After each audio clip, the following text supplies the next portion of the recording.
Hi, I'm Mark and welcome to my channel. In this channel I try and have a conversation about a range of topics that I've certainly experienced firsthand, but also from the other side of the fence, seeing what happens in organisations, and particularly to people who maybe trust a bit too much and believe all the things that they're told by people like HR and others. So the title of this video is Don't Trust HR. Which is a pretty strong term, but I think it's meant to just encourage you to really question what you've been told and to do your own checks. And in my term, I'd like to say what I'm trying to encourage is for everyone um, to develop their bullshit meter. Go have a really good BS meter, um, or a sniff test, or whatever you like to call it, to see if what you've been told, really stacks up. So by all means, listen to what you've been told at work, but also do your own checks and balances and um, have a healthy sense of skepticism, I'd say. That's probably the most important thing. And I wore a particular t-shirt today, um, which you might have seen in the thumbnail, but it's I've got your back, one of my favourite t-shirts. Um, and I think that sums up a lot of what you're told sometimes in workplaces, by HR or managers. Look, trust us. We've got your best interests at heart. Um, we'll keep you up to date. We'll communicate, all that sort of stuff. But what they're not really telling you is a whole lot of stuff's going on behind the scenes that you're not exposed to or aware of, which will impact on you. So you have to read between the lines. So just on the topic of HR, I've had a very mixed relationship with HR, both personally in organisations, but also professionally, and they're probably one of the few professions that I do trust. And the reason for that is that their main stakeholder, their main um, source that they're trying to please is the owners or the managers of the organisation. They're put in charge of HR because human beings are not as predictable as machinery or technology. And so they're there to somehow put some constraints around human beings and to put them to work the way the owners or the managers want to have them do that. They certainly come across as friendly, caring, all those sort of things. But always be very wary about what they say and take it as a grain of salt. If there's information they're providing, that may be accurate. But when it comes to your well-being and your interests, um, be very sceptical of what they're trying to say to you. I affectionately sometimes refer to them as inhuman resources because they can be um, uh, two-faced.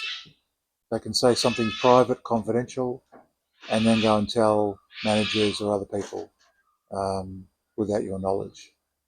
So that's what I mean, is that they can be not always trustworthy. I've got a bit of a noisy cockatoo behind me, so maybe he agrees with me, I'm not sure. Um, yeah, so even if one of the downsides of workplaces, whether it be with HR people or managers or even co-workers, is that particularly if you've been there for a while, you can develop friendships, work friendships, you can socialise together, go out, do sporting things together, whatever, and it can feel like they're kind of friends. And rare times they do become friends, even if you leave the organisation. But once again, just be really careful about believing that this person feels like a friend, therefore they're going to look out for me and have my back. Well, a lot of people's experiences, not just mine, is that that doesn't stack up. And when push comes to shove, um, you can easily be pushed under the bus, literally, to save somebody else's neck. So really, I wanted to do this video to just share some of my 30 plus years experience of what goes in organisations and how you can protect yourself, and also predict some of the changes that are like early warning signs about you need to really get your skates on and prepare for change, whether it be changing your organisation, um, getting ready for having to apply for your own job or another job, but most likely actually get ready for unemployment. That you're going to be shown the door and you're going to have to prepare to get another job or some other sort of thing. So I wanted to share some observations that I picked up that could be early warning signs that your organisation are going through some changes that could mean job losses, particularly yours. So one would be the appointment of a new CEO. CEOs have a very short lifespan. Nowadays it can be 12 months, 2 years, maybe longer if they're lucky, but not very long at all. So the arrival of a new CEO usually means one of their first things, well, there are two things that CEOs can do really in their job to improve performance. One is to reduce costs, the other is to increase revenue. The quickest and easiest way that they can prove themselves to the board or the owners is to reduce costs. So it's not surprising that soon after CEOs come on board that costs are the sorts of things that they look at, um, including people costs, because people costs are usually the highest costs. So my work um, as a manager, as a employee assistance advisor, um, this is often the pattern. New CEO, they review, they look at the costs, and then they put a ruler through things that they want to cut out. Um, Part of those, cost-cutting exercises, also preparing for a smaller workforce, is if you if you catch wind of the organisation is going to relocate buildings.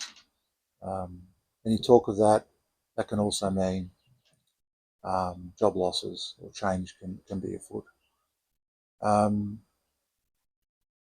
lot of the day-to-day costs can be challenged. Travel costs, expenditure on items to do with work. If you see changes in those, then that's also a sign that more scrutiny is being placed on expenditure and costs. Um, Depending on where you are in the world, leave can be something that builds up as a liability for organisations. So if people don't take their leave and they accumulate it, that can be an exposure to the business. So once again, if you're getting pressure or managers, HR are saying you need to take leave because you've built up so much leave, that's another sign that costs and the financials have really been looked at. Um, Things like mergers, if your company organisation is merged or being bought out by somebody else, that's another sign. But something that happens beyond the walls of your company that is worth keeping abreast of, if you're not already, is read the media news reports about your industry. Be aware of the share price of your company if you're on the listed on the stock market. You want to know how your organisation is performing, but also your sector, the industry. So if you're in the Resources sector, mining, oil and gas, you want to know what the price of iron ore is, or precious metals, or oil. Um, is it a good time for companies, or is there a downturn? Because those things also sign or indicate there could be pressure on your company to do more on costs. Um, the tech sector in recent times there's been a lot of layoffs with the upturn on AI. That's an example where it's not so much the marketplace, but a new technologies come in and is putting pressure on jobs, and people who otherwise would have been able to get a lot of work have really struggled to do that. So that try and join the dots between changes externally and how they might affect you ultimately through your organization. So this is part of the bullshit meter, is really trying to be your own best advocate, seeing these warning signs. A bit like driving down a highway, you see a sign saying hazard, or some sort of potential danger down the road. Better to have some forewarning and prepare for that, because that can give you an opportunity to yeah, plan your plan B or your exit, so that it's not such a shock to you and your family. So that's the sort of thing that I'd like you to really give some thought to, is preparing for your future and not waiting for the future to just be lumped on your lap. Uh, Although I've told you about things to look out for, all sorts of changes that are happening inside the company and outside, really there's nobody that shouldn't be preparing right now for the future.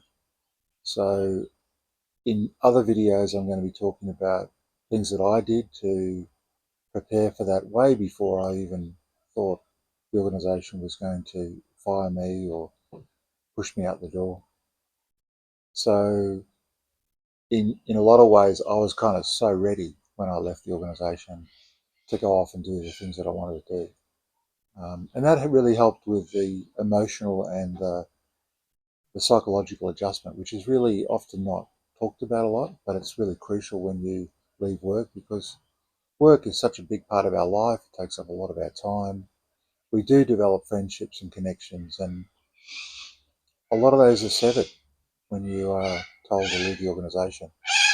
And while you can do work on trying to maintain those, and some of those can be achieved, um, you have to really look out for number one. And it doesn't mean that you're doing a disservice to your employer. They have their interests, you have your interests. And the last thing you want to do is be caught out and left high and dry. So in other videos, I'll talk about things that I did, building side hustles, working way before any change happens. Um, and another one that I really want to highlight a lot on, particularly if you've been in an organisation for a long time, is maintaining your external network, or building external networks. So I'll talk a lot about that in another video too, because what's often forgotten, or maybe not even thought of, with people who work in organisation or business for many years, is that you become so reliant on the networks externally, and they can serve you well. They can lead to promotions and a good quality of life at work. But you imagine, as soon as you leave work, those networks and people you relied on just disappear. And for a lot of people, that's what happens. Yeah, you might be lucky if they offer you a reference, but that's not going to do much long term. It's not going to do much to open up new opportunities. So in another video, I'll talk a lot about what you can do to build up your external networks, which I believe anyone should be doing all the time. Interestingly, when I was in one of my previous roles, I would have very senior people come and see me who'd worked only in that organisation for all their life. And they were like really scared by the idea of having to leave, because they didn't know anybody outside that organisation. So working in a job for a long time can be, bring its reward, no doubt, but it can also cut you off from the outside world. So I'm going to talk to you about ways in which to protect yourself and to also enhance um, your future, so you don't bump into some awful experiences. So yeah, be skeptical, develop your bullshit meter, um, be be questioning of what you hear, um, be wary of who you trust. That's the case whether you're starting an organization or whether you're been there for a long time. Doesn't mean you should be kind of hidden or removed, but um, I guess have this internal gear going around in your head, going, okay, that's what I've heard. Does that stack up? And maybe just um, almost put some brackets around it and go, okay, I've heard that. It may be the case, it may not be. Um, One of my own tests that I built up over years is the rule of three. And the rule of three is that if somebody says something to you, you can take it as the truth, or you can go, righto, well, I need to sort of verify that. And over time, you might speak to other people and quiz them about what they think and if they know. If you have that validated by a second person, that might go, oh, all right, maybe there's something in this, but it may not still be the case. But if a third person tells you that same thing, it's most likely going to be the case. But if at any point along those three stages, somebody else gives you a different version of events, then you've got to ask yourself, maybe that's not the case. Maybe I'm being told something that's not right. So this is a way to develop your bullshit meter. It's not just being some cynical, questioning person in the corner who's grumpy at everybody. It's going, okay, there's forces outside of myself that I've got to be kind of wary of, and how do I sift through that sort of web of stuff to get to the truth? Because the truth is the thing you can most rely on. So yeah, hope you enjoyed this video, and I'll talk to you in the next video about some of the things I've mentioned. Have a good one.